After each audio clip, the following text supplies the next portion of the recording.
नमस्कार। मैं आपके लिए लेकर आई हूँ मुंशी प्रेमचंद द्वारा लिखी कहानी ईदगाह का अगला भाग। तो आइए कहानी की शुरुआत करते हैं। हामिद ने खजरी की ओर उपेक्षा से देखा। मेरा चिमटा चाहे तो तुम्हारी खजरी का पेट फाड़ डाले। बस एक चमड़े की झिल्ली लगा दी। डब डब बोलने लगी। जरा सा पानी लग जाए तो खत्म हो जाए मेरा बहादुर चिमटा। आग में, पानी में, आंधी में, तूफान में बराबर डटा खड़ा रहेगा।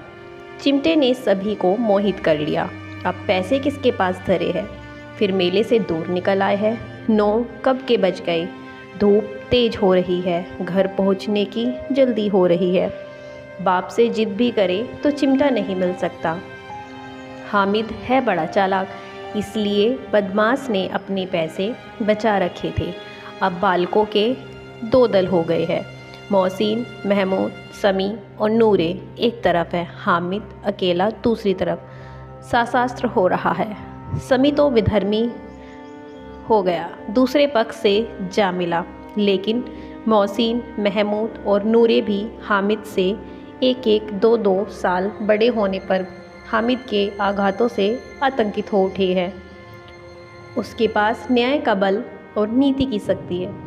एक और मिट्टी है, दूसरी ओर लोहा, जो इस वक्त अपने को फौलाद कह रहा है। वह अजय है, घातक है। अगर कोई शेर आ जाए, मियाँ भिस्ती के चक्के छूट जाए। जो मियाँ सिपाही मिट्टी की बंदूक छोड़कर भागे, वकील साहब की नानी मर जाए, चोगे में मुंह छिपाकर जमीन पर लेट जाए। मगर यह चिमटा, यह बहादुर, यह रुस्तमे हिंद लपक कर शेर की गर्दन पर सवार हो जाएगा और उसकी आंखें निकाल लेगा। मोहसिन ने एड़ी चोटी का जोड़ लगाकर कहा, अच्छा, पानी तो नहीं भर सकता। हामिद ने चिमटे को सीधा खड़ा करके कहा, भिस्ती को एक डांट बताएगा तो दौड़ा हुआ पानी लेकर उसके द्वार पर छिड़कने लगेगा। मोहसिन त्रास्त हो गया, पर महमूद ने कुमुक पहुंचाई, अगर बचा पकड़ जाए तो अदालम में बंधे फिरोगे, तब तो वकील साहब के पैरों पड़ोगे। हामिद इस प्रबल तर्क का जवाब न दे सका। उसने पूछा, हमें पकड़ने कौन आएगा। नूरे ने अकड़ कर कहा, यह सिपाही बंदूक वाला। हामिद ने मुंह चिढ़ाकर कहा, यह बेचारे, हम बहादुर रुस्तमे हिंद को पकड़ेंगे। अच्छा लाओ, अभी जरा कुश्ती हो जाए, इसकी सूरत देखकर 10 से भागोगे। पकड़ेंगे क्या बेचारे। मोहसिन को एक नई चोट सूझ गई।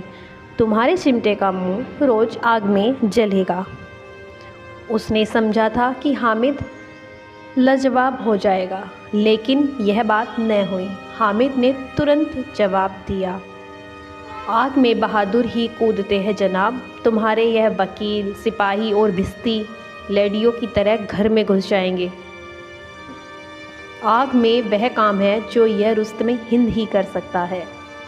महमूद ने जोर लगाया, वकील साहब कुर्सी मेज पर बैठेंगे। तुम्हारा चिमटा तो बावर्ची खाने में ज़मीन पर पड़ा रहने के सिवा और क्या कर सकता है। इस तर्क ने समी और नूरे को भी राजी कर दिया। कितने ठिकाने की बात कही है पट्टे ने। चिमटा बावर्ची खाने में पड़ा रहने के सिवा और क्या कर सकता है। हामिद को कोई फड़कता हुआ जवाब न सूझा, तो उसने धांधली शुरू की, मेरा चिमटा बावर्ची खाने में नहीं रहेगा। वकील साहब कुर्सी पर बैठेंगे तो जाकर उन्हें ज़मीन पर पटक देगा और उनका कानून उनके पेट में डाल देगा। बात कुछ बनी नहीं, खाल गाली गलौज थी, लेकिन कानून के पेट में डालने वाली बात छा गई। ऐसी छा गई कि तीनों सूरमा मुंह ताकते रह गए, मानो कोई थेलचा कान कोवा किसी गंड वाले कन कोवे को काट गया हो। कानून मुंह से बाहर निकलने वाली चीज़ है, उसको पेट के अंदर डाल दिया जाना पेतु किसी बात होने पर भी कुछ नयापन रखती है। हामिद ने मैदान मार लिया। उसका चिमटा रुस्तमे हिंद है। अब इसमें मोहसिन, महमूद, नूरे, समी किसी को भी आपत्ति नहीं हो सकती। विजेता को हारने वालों से जो सत्कार मिलना स्वाभाविक है, वह हामिद को भी मिला। औरों ने 3-3, 4-4 आने पैसे खर्च किए, पर कोई काम की चीज़ न ले सके। हामिद ने 3 पैसे में रंग जमा लिया। सच ही तो है, खिलौनों को क्या भरोसा, टूट फूट जाएंगे। हामिद का चिमटा तो बना रहेगा परसों। संधि की शर्तें तय होने लगी। मोहसिन ने कहा, जरा अपना चिमटा दो, हम भी देखें। तुम हमारा भिस्ती लेकर देखो। महमूद और ने भी अपने अपने खिलौने पेश किए। हामिद को इन शर्तों को मानने में कोई आपत्ति न थी। चिमटा बारी बारी से सबके हाथ में गया और उनके खिलौने बारी बारी से हामिद के हाथ में आए। कितने खूबसूरत खिलौने हैं।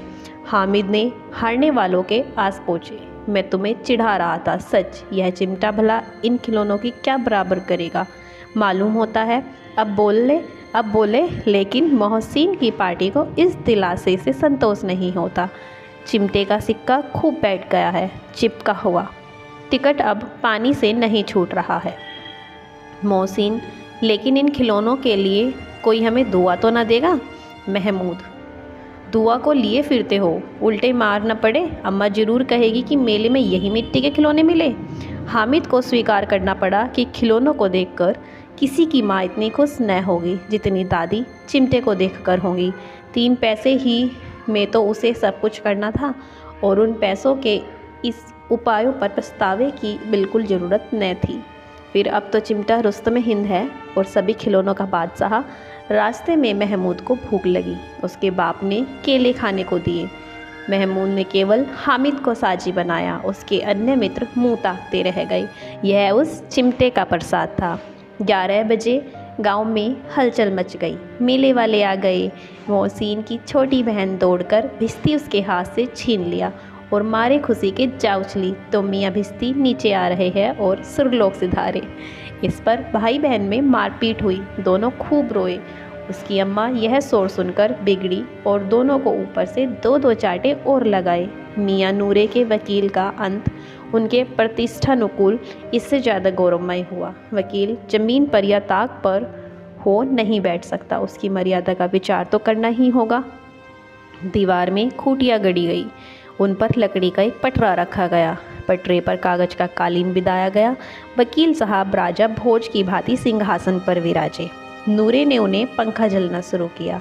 अदालत में खर की टट्टियाँ और बिजली के पंखे रहते हैं। क्या यह मामूली पंखा भी न हो? कानून की गर्मी दिमाग पर चढ़ जाएगी कि नहीं?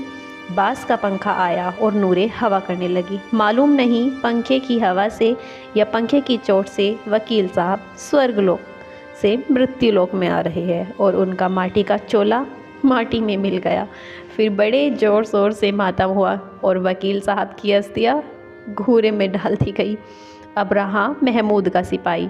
उसे चटपट गांव का पहरा देने का चार्ज मिल गया। लेकिन पुलिस का सिपाही कोई साधारण व्यक्ति तो नहीं जो अपने पैरों चले, वह पालकी पर चलेगा। एक टोकरी आई, उसमें कुछ लाल रंग के फटे पुराने चीथड़े बिछाए गए जिसमें सिपाही साहब आराम से लेटे। नूरे ने यह टोकरी उठाई और अपने द्वार के चक्कर लगाने लगी। उनके दोनों छोटे भाई सिपाही की तरह छोने वाले जागते रहो पुचकारने लगे। मगर रात तो अंधेरी होनी चाहिए। नूरे को ठोकर लग जाती है। टोकरी उसके हाथ से छूटकर गिर पड़ती है और मियाँ सिपाही अपनी बंद लिए ज़मीन पर आ जाते हैं और उनकी एक टांग में विकार आ जाता है। महमूद को आज ज्ञात हुआ कि वह अच्छा डॉक्टर है। उसको ऐसा मरहम मिल गया कि जिससे वह टूटी टांग को आनन पानन जोड़ सकता है। केवल गूलर का दूध चाहिए। गूलर का दूध आता है, टांग जवाब दे देती है। शल्य क्रिया असफल हुई, तब उसकी दूसरी टांग भी तोड़ दी जाती है। अब कम से कम एक जगह आराम से बैठ तो सकता है। एक टांग से तो न चल सकता था न बैठ सकता था। अब वह सिपाही सन्यासी हो गया है। अपनी जगह पर बैठा बैठा पहरा देता है। कभी कभी देवता भी बन जाता है। उसके सिर का झालरदार सा फर खुरच दिया गया है। अब उतना जितना रूपांतर चाहो कर सकते हो। कभी कभी तो उससे बाट का काम भी लिया जा सकता है। अब मियाँ हामिद का हाल सुनिए। अमीना उसकी आवाज़ सुनते ही तोड़ी और उसे गोद में उठाकर प्यार करने लगी। सहसा उसके हाथ में चिमटा देखकर वह चौंकी। यह चिमटा कहाँ था? मैंने मोल लिया है। के पैसे में? 3 पैसे दिए। अमीना ने छाती पीट ली। यह कैसा बेसमझ लड़का है कि दोपहर हुआ, कुछ खाया ना पिया, लाया क्या चिमटा? सारे मेले में तुझे और कोई चीज़ न मिली जो है लोहे का चिमटा उठा लाया? हामिद ने अपराधी भाव से कहा, तुम्हारी उंगलियां तवे से चल जाती थी इसलिए मैंने इसे लिया। आगे की कहानी सुनने के लिए हमारे साथ बने रहिए। धन्यवाद।